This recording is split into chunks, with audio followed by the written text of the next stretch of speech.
Good morning. It's Friday, March 21st. I'm Lauren Criswell. And I'm Tim Ryan. A proposal to turn Dallas ISD into a home rule district sparked some frustration in a series of meetings last night.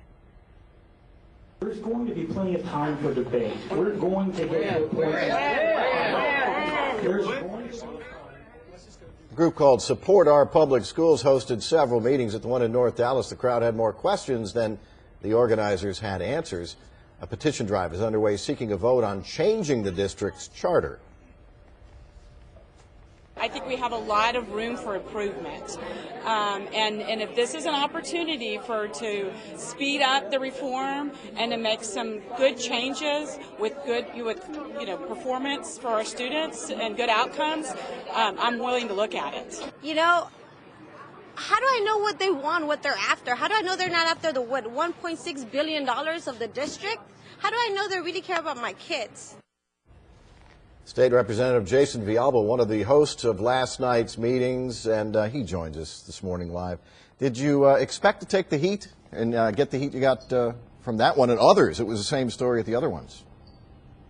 Well, we did. I mean, this was a conversation. This is the first opportunity that the members of the community have had an opportunity to come out and talk to us about what their concerns are. So for us, we knew we were going to get some of those questions, and it was, I think, a good first step in this conversation. Well, you're a member of the Texas legislature. You're a lawyer, right?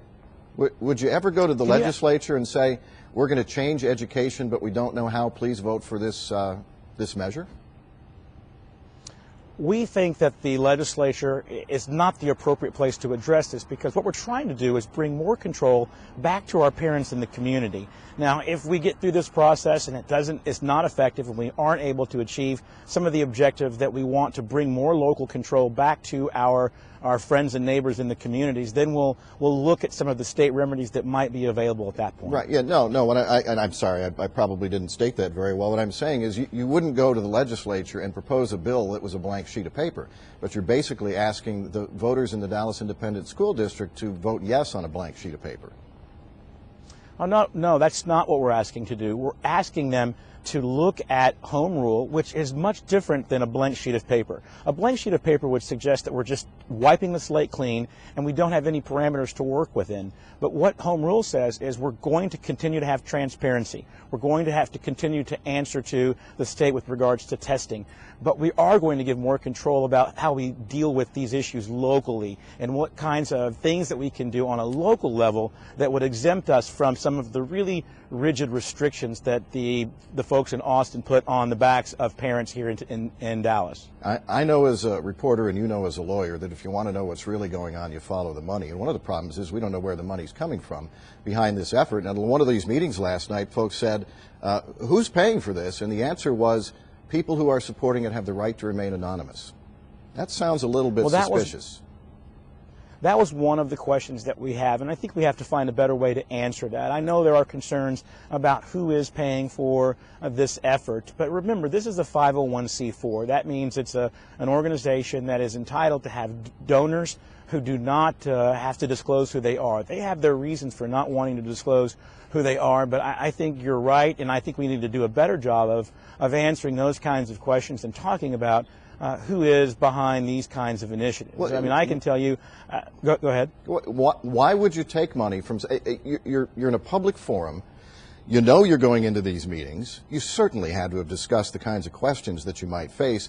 You didn't have a good answer for a pretty obvious question. And my question beyond that one is, why would you take money for a public education issue and want to keep it secret? I wouldn't take their money. Well, I think if you look at how charitable foundations work all around the country, for every number of issues, any number of issues, there are significant numbers of individuals who want to put money philanthropically into organizations like this who don't want to be tracked. And the reasons they don't generally revolve around this idea that if they give money to certain individuals, then they're going to have another individual asking them for something else, and they want to be doing this confidentially so they don't have so many other folks coming to them. I understand that. I mean, that's how we attract good philanthropists to put big money into organizations like this. As I look at, and you look at the makeup of the Dallas Independent School District, the student population is overwhelmingly low income, moderate income, black and brown. There are an awful lot of big money people from North Dallas who are behind this effort. That, kind of, my first question is, what's in it for them? Well, I don't think it's all big money from North Dallas. I think if you look at some of our supporters, we have the African American Chamber of Commerce that's a part of this initiative. We have Mayor Ron Kirk, who is a part of this initiative.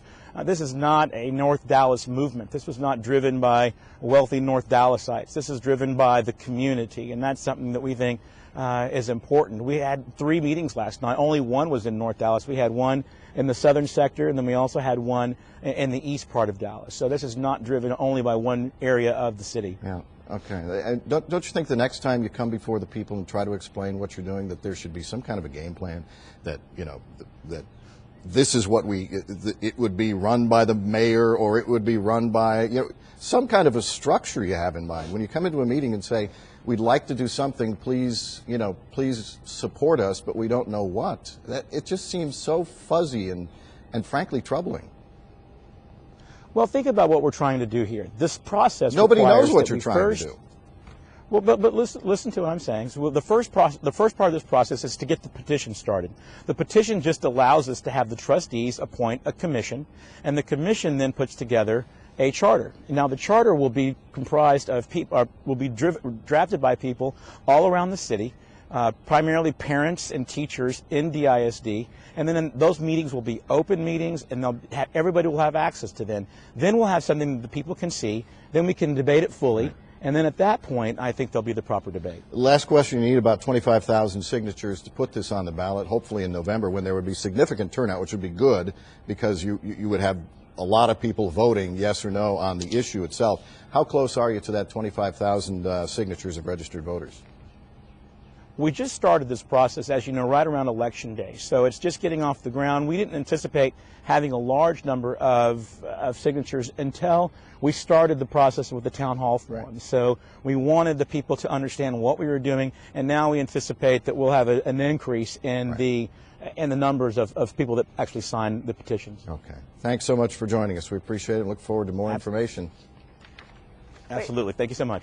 So we never said how many signatures no. that they have right now.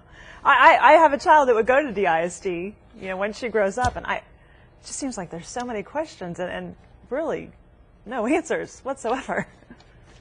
I don't know. Yep. Tough call on that one. All right, Evan.